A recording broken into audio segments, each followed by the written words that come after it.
My name is Catherine Brooks, and I was 29 when my parents stood on the porch of the house I had spent 3 years repairing and told me I no longer lived there. "You don't live here anymore," my father shouted as he threw my bag onto the wet driveway. My mother stood behind him, holding a locksmith's receipt, smiling as the new deadbolt clicked into place.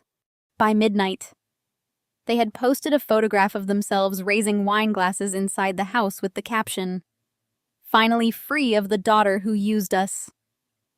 Relatives, neighbors, and half the town saw it before sunrise. I did not argue beneath the post. I did not beg them to open the door. I sat in my car, saved every screenshot, and waited for the lights to go out. At 5 o'clock the next morning, I returned carrying one cream-colored envelope. I slipped it beneath the door, walked back to my car, and smiled. They believed they had taken my home, my reputation, and the only family member who had ever protected me. What they did not know was that the house was never legally theirs. They also did not know that the envelope contained a deadline, account numbers, and evidence that someone inside that house had committed a serious crime.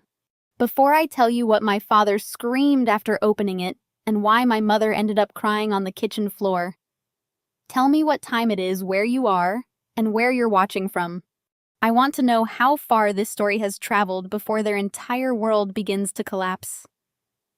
3 months earlier, I lived in the converted attic of that same cedar-sided house in Ashford, Vermont. I worked as a historical document conservator for the University Archive, restoring water-damaged maps, handwritten journals, property deeds, and printing plates. My parents never considered it a real career. My father, David Brooks, called it gluing dead people's papers together. My mother, Lisa Brooks, introduced me as the daughter who still hadn't figured out her life. They tolerated me because I paid property taxes, repaired the house, covered heating bills, and handled nearly every emergency involving my grandmother, Matilda Hayes. The house belonged to Matilda, who had moved into a small apartment behind her former printing workshop. She had founded Hayes Letterpress 47 years earlier and could still identify a typeface by touch. When I was 9, she taught me to arrange metal letters backwards so they would print correctly. "The truth often looks reversed before pressure reveals it," she used to say. My parents treated her workshop as a burden until a developer offered more than $2 million for the building and adjoining land. Suddenly, my father visited every week. My mother brought pastries Matilda could not eat. They spoke about protecting the family legacy, but mostly asked where she kept deeds, investment statements, insurance records, and passwords. Have you ever watched people perform affection only after learning what someone owns once you recognize it? Even kindness can sound like an invoice. My suspicions began with an accidental voicemail from my father. I heard papers moving, then his voice saying, "Once she signs the authorization, we control the building and accounts. Catherine cannot interfere because she has no standing." My mother replied, "Then get the signature before she changes her mind." The message lasted 18 seconds. That evening, I asked Matilda whether she had agreed to sell. She stared at me. "Absolutely not." I said I might lease the empty storage room. She showed me a folder my father had left for her. The first page described help with utility bills, but beneath it was a durable financial power of attorney granting him control over her bank accounts, real estate, business assets, and medical decisions. Because my job involved examining originals, I noticed faint pressure marks near the signature line. Someone had placed another signed page over the document and traced Matilda's name. I photographed every page with her permission. Matilda became very still. "I raised Lisa better than this," she whispered. Hearing her blame herself hurt more than anything my parents had ever said to me. The next morning, we met Jeremy Cole, My childhood friend who had become a legal investigator specializing in financial exploitation of elderly property owners. He checked county filings, tax records, liens, banking notices, and corporate registrations. 4 days later, he found North Hollow Redevelopment, a company managed by my father with my mother listed as secretary. It had filed an option to acquire Matilda's workshop for $600,000, less than 1/3 of the developer's offer. The buyer was connected to my father's former business partner. Their plan was simple: obtain the property cheaply using Matilda's forged consent, resell it, and divide the profit. Jeremy warned us not to confront them yet. Matilda transferred the workshop, land, investment portfolio, and Cedar House into the Hayes Legacy Trust. She remained beneficiary and retained full control during her lifetime. I would become successor trustee only if she died or was independently declared incapable. An outside attorney, 2 witnesses, and a physician documented every decision. The trust prevented my parents from selling, mortgaging, or claiming any asset. Then Matilda decided to test them. She would announce that she had rejected the developer's offer and intended to preserve the workshop as a non-profit printing center. If Snorts, they cared about her, they would accept her choice. If they cared only about money, they would reveal themselves. 2 weeks later, my father invited us to dinner. The invitation sounded warm enough to fool anyone who had not grown up in our family.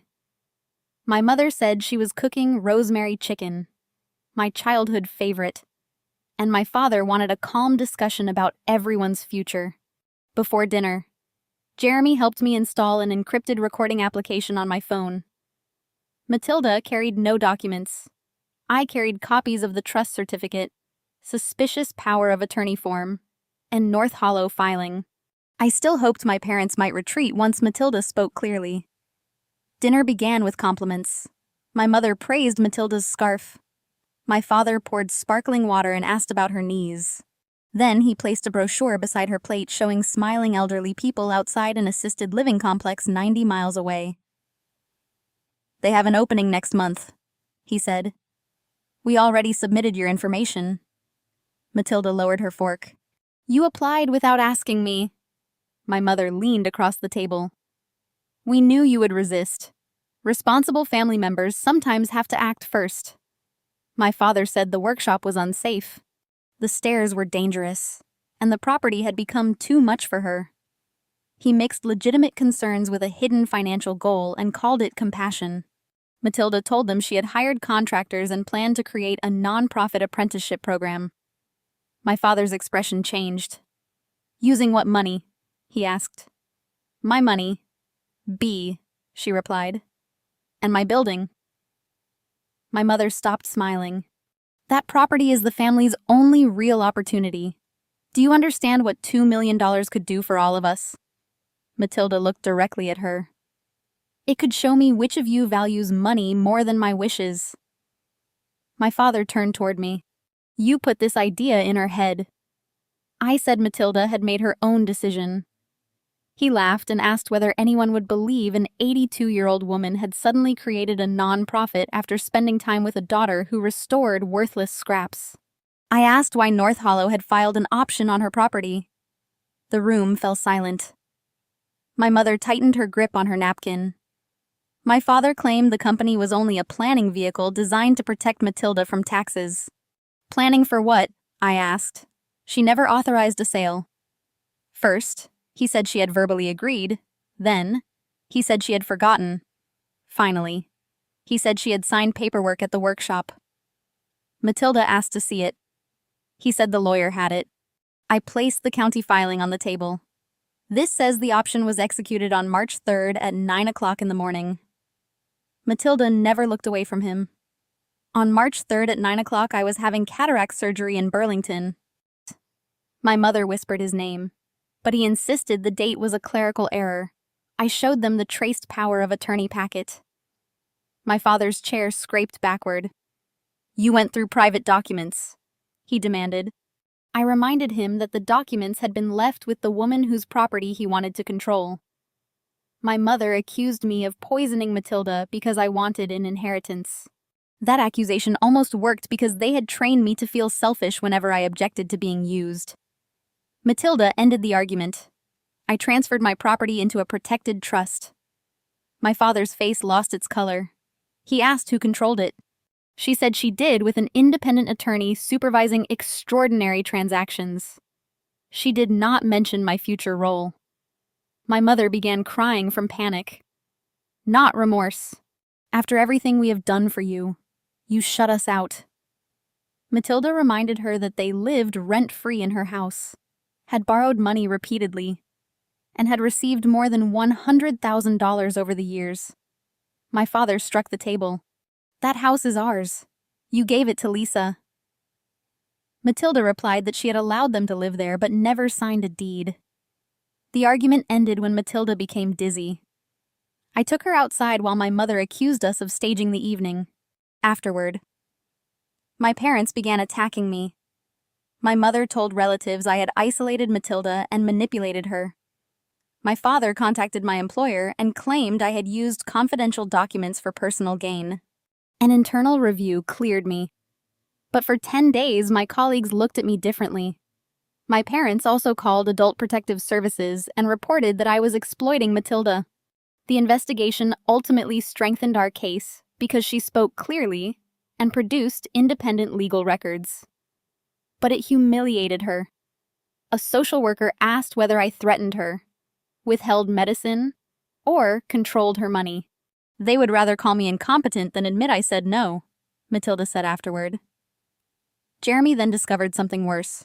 6 months earlier, my father had used a scanned copy of her signature to guarantee a $280,000 business loan for North Hollow. The loan was in default, and notices had been sent to an old postal box he controlled. If enforced, Matilda's workshop and investments could have been targeted. This was no longer a greedy family dispute. It was a deliberate attempt to make her responsible for debt she had never approved. Jeremy advised us to send the evidence to the bank's fraud department and the state financial crimes unit. Before we acted, my father called and asked me to come to the house alone. He said he wanted peace and claimed the conflict was harming Matilda. A part of me still hoped for an apology. Instead, I found both parents waiting beside a folder. My father said everything could disappear if I persuaded Matilda to dissolve the trust. In return, they would withdraw their complaints, contact my employer, and allow me to keep living in the attic. Shelter, reputation, and employment had become bargaining chips. I asked what would happen to North Hollow's debt. Once the property sells, the loan gets paid and everyone walks away, he said. I asked why Matilda should pay a debt she never signed. My mother replied, because families rescue each other. Their version of family required Matilda to sacrifice her workshop so they could escape fraud. I refused. My father lowered his voice. Then you are choosing her money over your parents. I said I was choosing her right to own what belonged to her. My mother claimed Matilda had promised them the house years earlier. When I asked for proof, she said family promises did not require paperwork. Apparently, they do when you are trying to sell someone else's property, I answered. My father stepped closer. You have always needed to feel important. You found an old woman with money and made yourself indispensable. Matilda had attended my school events when they forgot, driven 3 hours to sit beside me after surgery, and remembered every birthday. Reducing our bond to money revealed that my parents could not imagine loving someone without expecting payment. I placed my phone face down and continued recording. Did Matilda authorize the loan guarantee, I asked. My father refused to answer. My mother said Matilda had signed so many papers that she probably forgot. I asked whether they had watched her sign it. My father shouted, "It was her signature file. She gave us access to it." My mother grabbed his arm, but the admission was recorded. Access to a signature image was not permission to attach it to a loan. I said I was leaving. My father blocked the doorway and demanded my phone. When I refused, he reached for it. I warned him the recording had already uploaded to secure storage. That was not completely true, but he believed me. My mother screamed that I had entered their home under false pretenses. I reminded her that the house belonged to Matilda and that I paid most of its expenses. Not anymore, my father said. He went upstairs, returned with 2 bags, and threw them onto the driveway. One held clothes, the other contained restoration tools, notebooks, and the metal printing block Matilda had given me. Rain soaked the papers before I could collect them. My mother called a locksmith while my father stood in the doorway. I told them they could not legally evict me without notice. "Sue us," he replied. Then he shouted, "You don't live here anymore." The locksmith hesitated. But my father described me as an unstable adult daughter who had been asked to leave many times. My mother confirmed the lie. I left safely rather than create a confrontation they could distort. 20 minutes later, my phone filled with notifications. They had posted that they had finally established boundaries with an exploitative family member. My mother wrote that they had supported me for years while I manipulated my grandmother. My father added, "The locks are changed. Peace has returned." Relatives praised their courage. A former classmate said adult children should stop expecting free housing. Someone from my mother's gallery called me dangerous. I began typing a response, then deleted it. I saved every screenshot and sent them to Jeremy. Matilda wanted to confront them immediately, but her attorney prepared something stronger, because the trust owned the house. My parents were occupants by family permission, not owners. Matilda withdrew her earlier plan to grant them lifetime residency. The attorney prepared notice ending their permission to remain. The bank prepared a fraud preservation notice freezing transactions connected to North Hollow.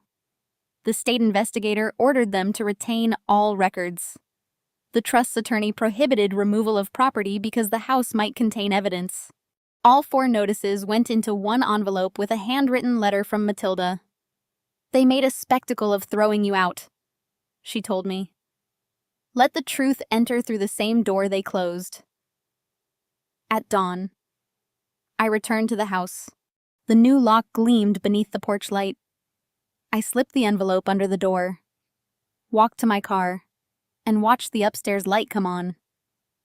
My father found the envelope at 5:17 a.m. The exterior security camera belonged to the trust and stored footage remotely. He carried the envelope into the kitchen while I drove away. 3 minutes later, he called. Then my mother called. He called 7 more times before leaving a voicemail. "What did you do?" The envelope contained a 30-day notice requiring them to vacate the house. It explained that their occupancy had been revocable family permission, not ownership. It prohibited them from removing appliances, fixtures, archived records, or business materials. The next document informed them that North Hollow's accounts had been flagged in a fraud investigation. Another advised that the lender had suspended enforcement against Matilda while reviewing the forged guarantee. Jeremy's summary listed account numbers, digital signature records, filing dates, and evidence already provided to authorities. The final document was Matilda's letter. "Lisa, I gave you a home because you were my daughter, not because you deceived me into surrendering my work. I paid your debts because I loved you, not because I agreed to guarantee another loan. You described me as confused when I refused your plan. Then you attacked Catherine because she listened when I spoke. I will not reward that conduct with my property. You must leave the house." The camera showed my mother sitting on the kitchen floor while my father paced between the table and window. He slammed both fists onto the counter hard enough to knock over a ceramic bowl. Then he opened the front door and searched the driveway as though I might still be waiting for permission to feel guilty. By 7 o'clock, he had deleted their celebratory post, but screenshots had already spread through town. At 8:15, he arrived at Matilda's workshop and pounded on the glass. Jeremy was inside with us. My father shouted that I had manipulated an elderly woman into making herself homeless, even though Matilda owned the workshop apartment and controlled her trust. Jeremy informed him that all communication must go through counsel. My father threatened to report us again. Jeremy, snorts, replied that investigators were already reviewing the earlier false report alongside the forged guarantee. My father muttered, "The lender cannot see the emails." Jeremy asked which emails he meant. My father realized his mistake and left. By afternoon, consequences began. The agricultural cooperative where he worked placed him on leave because North Hollow's loan application had listed his employer as a financial reference without authorization. My mother's gallery landlord suspended a planned expansion after learning she had attempted to use Matilda's property as collateral. Their business partner, Charles Mercer, denied knowing the agreement contained a forged signature and produced emails in which my father wrote that Matilda was mentally declining and that the family would gain control before closing. Their public humiliation turned toward them. People who had praised their post removed their comments. My aunt called, not to apologize, but to ask whether they would really lose the house. They tried to take property that was never theirs, I said. Now they are being asked to leave property that was never theirs. She called that cruel. I asked whether forging an 82-year-old woman's signature was kinder. My mother sent childhood photographs and wrote, "Does none of this matter?" Of course it mattered. Harmful parents are rarely cruel every minute. They preserve enough good memories to make you doubt your right to resist the bad ones. I replied, "The good things mattered. They do not authorize what you did to Matilda." She said I was destroying the family over paperwork. Paperwork was what she called a forged guarantee, a secret property option, a false report, and an attempt to have her mother declared incapable. 3 days later, my father requested mediation. Matilda agreed only if it took place in the public meeting room of Hazel Letterpress with attorneys and witnesses present. My parents believed mediation might save the house. They did not know Jeremy had recovered deleted files from an abandoned tablet on trust property. The files included contracts, scanned signatures, and a spreadsheet titled After Matilda. One column listed the expected workshop sale. Another allocated money to pay North Hollow's debts, purchase a lake house, and give me $25,000 marked Catherine's settlement conditional on silence. The worst file was an audio recording accidentally made by my mother. She worried I might take Matilda to another attorney. My father replied, "Then Catherine goes first. Once she is out of the house and everyone thinks she is unstable, Matilda will have no one." Throwing me out had never been spontaneous anger. It had been part of their plan to isolate my grandmother. The mediation took place on a Friday evening inside the workshop. Rain struck the tall windows while Matilda sat beside her attorney. I sat with Jeremy and the trust administrator. My parents arrived with separate lawyers, showing that their alliance was already breaking. Charles Mercer attended remotely. A bank investigator, a state representative, non-profit board members, and the workshop accountant were also present.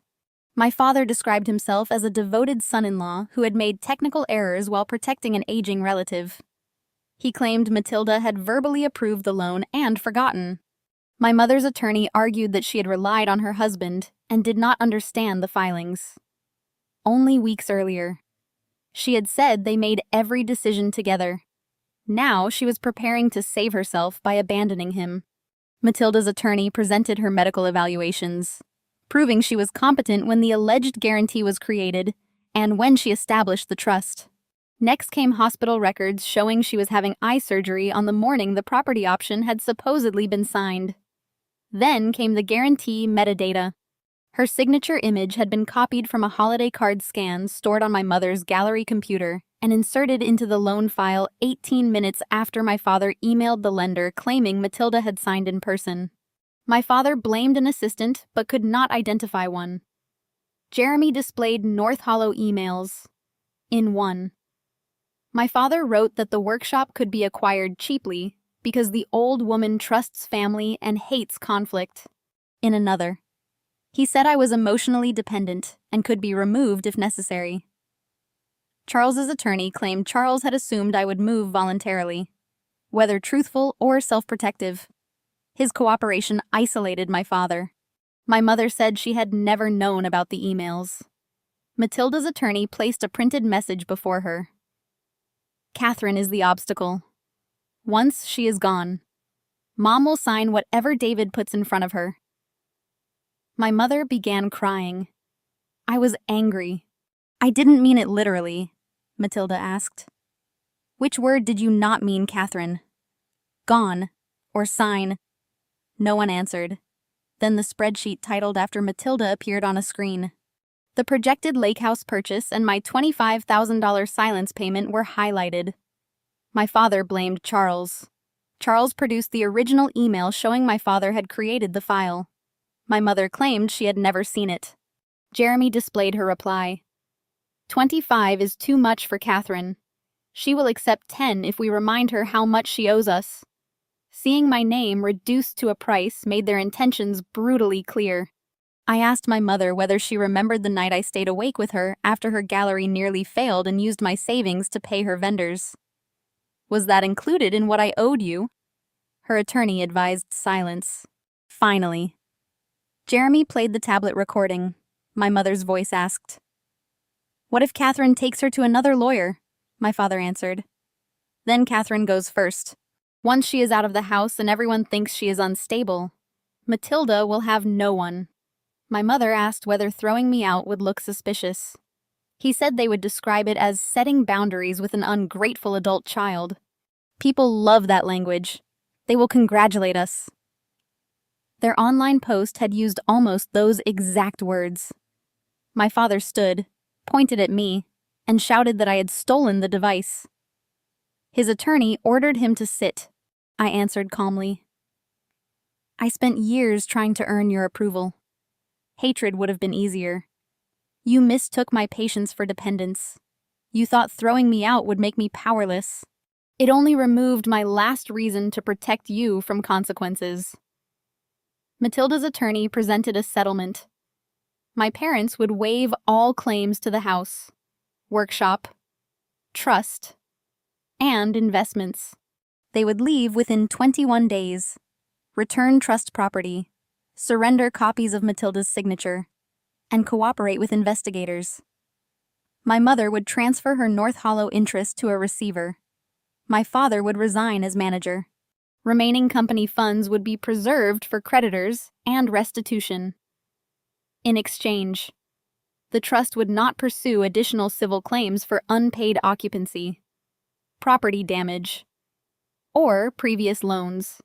The agreement could not stop prosecutors, but cooperation might be considered. My father called it extortion. My mother asked whether she could remain if she separated from him. Matilda's answer was firm. You did not protect me when you thought David could make you wealthy. You do not regain my trust by leaving after the plan fails. My mother sobbed and asked how a parent could make her daughter homeless. Matilda replied, the same way my daughter made her daughter homeless, except I am giving you lawful notice and time to move. My father turned on my mother. He accused her of creating the signature scan. She accused him of losing their savings and hiding the debt. Their argument revealed that he had lost almost $90,000 on speculative investments and planned to replace it through the redevelopment deal. My mother knew the property transaction was deceptive, but not the full size of the debt. Their world did not collapse because of one envelope. It collapsed because the envelope forced every lie into the same room. My mother signed the settlement. My father refused until the bank investigator warned that the lender would seek an emergency freeze on personal assets. He looked at Matilda. You would destroy your family for a building, she replied. No, you tried to destroy this family for a building. He signed. The agricultural cooperative later fired him after finding that he had misused internal financial projections. My mother's gallery partners bought out her share at a reduced value after discovering business funds had been transferred to North Hollow. The company entered receivership. The developer withdrew. Months later, my father accepted a plea agreement related to fraudulent use of a signature, falsified loan records, and attempted exploitation. He received probation, community service, strict financial restrictions, restitution, and investigative costs.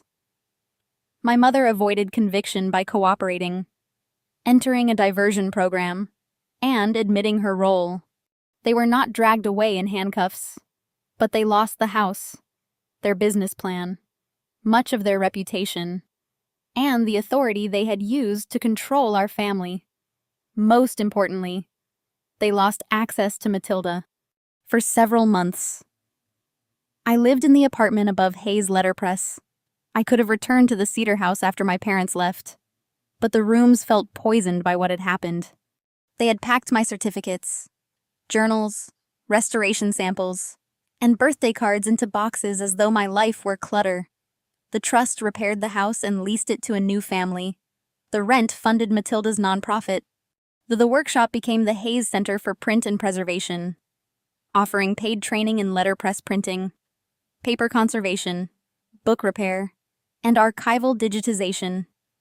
High school students worked beside retired craftspeople. The university donated damaged books for supervised practice. Matilda attended twice a week, correcting everyone's posture and refusing to let anyone call her fragile. I became preservation director while continuing part-time at the university archive. I did not inherit a fortune or seize control of Matilda's money. She remained responsible for every decision. The trust only ensured that no one could override her through deception. My parents had claimed I wanted control. What I wanted was for Matilda to keep hers. Jeremy joined the nonprofit's ethics committee. Our friendship deepened through quiet evenings labeling evidence, repairing drawers, and drinking terrible coffee while Matilda pretended not to watch us. My mother wrote several letters. The first defended herself. The second blamed my father. The third apologized for how things looked. I returned them. An apology that refuses to name the harm is another form of control. Almost a year later, she sent a fourth letter. I helped use Mom's signature without permission. I supported removing you so she would be easier to pressure. I lied online because I wanted other people to punish you for resisting us. I am ashamed. She did not ask for forgiveness.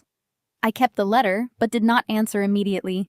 My father never apologized. He told relatives we had been influenced by lawyers, then claimed the punishment exceeded the mistake.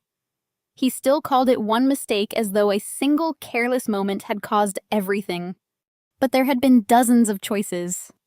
Creating the company, copying the signature, filing the option, securing the loan, hiding notices, reporting me, contacting my employer, changing the locks, and celebrating online. A pattern is not an accident simply because the consequences arrive together. 16 months after the envelope, Matilda asked whether I regretted losing my parents. I told her I regretted losing the parents I had kept hoping they would become. That grief was real even though my decision was right. Cutting contact did not erase memory, love, or longing. It simply stopped those feelings from being used as permission for further harm. Matilda held up the metal printing block she had given me. The word home was still carved backward. We inked it and pressed it onto thick cotton paper. On the page, the word appeared correctly. Pressure reveals the truth, she said. That print became the first piece displayed inside the center. People often describe revenge as making someone suffer exactly as they made you suffer. I learned something different. The most satisfying justice was not changing my parents' locks or humiliating them online. It was refusing to lie for them. It was documenting what they did, protecting the person they targeted, and allowing lawful consequences to reach them. I did not destroy their lives. I stopped sacrificing mine to hold their lives together. Family loyalty should never require silence about exploitation. Respecting parents does not mean surrendering your judgment. Home, or right to protect someone vulnerable. Gratitude is not a debt that allows relatives to control you forever. Sharing blood does not make every action forgivable. Real family is built through honesty, responsibility, protection, and the willingness to listen when someone says no. My parents believed the house proved they had won. They changed the locks, posted their victory, and assumed I would return for shelter. Instead, the envelope reminded them that possession is not ownership, intimidation is not love, and silence is not consent. I eventually answered my mother. I said her admission was a necessary beginning, but did not restore our relationship. Any Snort's future contact would require therapy, accountability, and respect for Matilda's boundaries. I made no promises. Forgiveness, if it came, would not mean returning to the same table and pretending nothing happened. As for Snorts, my father, I stopped waiting for understanding. Some people apologize only when consequences become unavoidable. Others never apologize because admitting harm would destroy the image they have built of themselves. Healing cannot depend on either one. Have you ever been called selfish because you refuse to let family use you? Have you ever discovered that the people demanding loyalty offered none in return? You are allowed to protect your future. You are allowed to document the truth. You are allowed to leave a home where love is used as leverage. Sometimes one envelope does not destroy a family. Sometimes it reveals that greed, deception, and control already destroyed it, and gives the people who were silenced a chance to build something honest from what remains. We appreciate every viewer who stayed with us until the final moments. All Human Eye characters in this story are fictional and created only for storytelling and educational entertainment. We hope it reminds you that being strong does not mean pretending nothing hurt you. Real strength can also mean admitting the pain, learning from it, and refusing to let the same people continue writing your story.